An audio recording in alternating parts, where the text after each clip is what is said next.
मैं तो दुआ को अपनी बेटी जैसा समझती हूँ, यानी कभी बेटी से अलग नहीं समझा। बेटी तुम भी अपनी सास से ताल्लुकात सही कर लो। मेरी सास तो एक शैतान है, हमें जुदा करने की कोशिश करती है।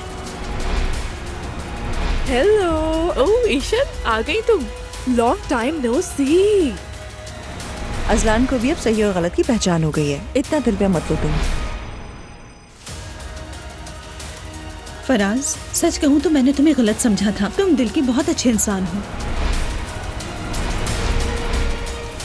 क्या तुमने उनके चेहरे के तासुरात देखे? कोई वाज़ेह विजन ही नहीं था। अम्मी, कभी कभी आप बहुत एग्जैजरेट करती हैं। ये बस एक मामूली सी मीटिंग थी और आपकी तरफ से बस एक थप्पड़ रह गया था। उन्हें इसी की जरूरत थी।